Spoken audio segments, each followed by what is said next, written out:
the sort of gist of Christianity is that we don't earn this righteousness. We are given it as a gift through grace. Yes. And so if that's the case, if we're not sort of acting out our faith in order to earn righteousness, what is the relationship between our faith and our actions? Like what are our actions doing if they're not trying to earn something?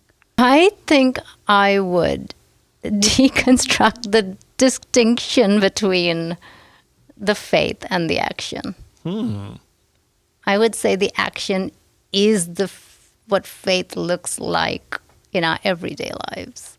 So yes, we are, that grace is the place where God is saving us and, and doing so much in our lives and giving us his righteousness. And what that looks like when you wake up in the morning and when you go through your day is the actions of living that relationship. That's where I see. And sometimes God would call us to something where it might be a challenge. It's beyond what we imagine an everyday action is.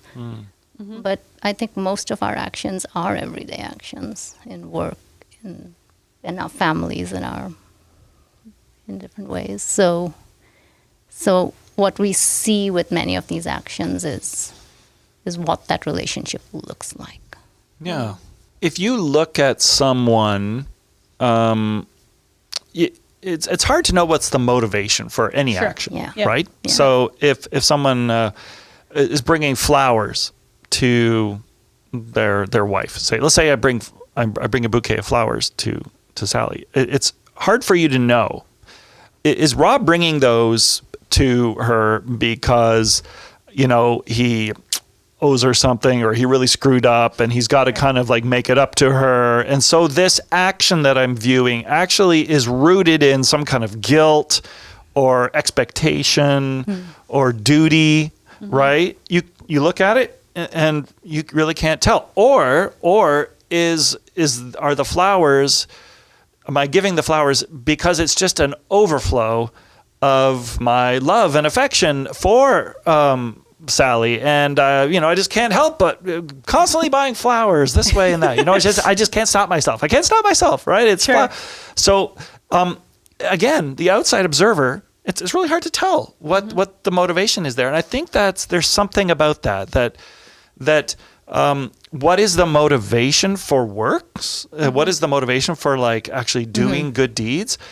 It should be an overflow, I would say. It should be an overflow of us coming to grips with what God has done for us, an overflow of, man, God loves me, God has provided for me, God has given, I'm so in love with God. I want to now serve God. I want to do the things that God desires because that's what you do when you love someone, right? Yeah.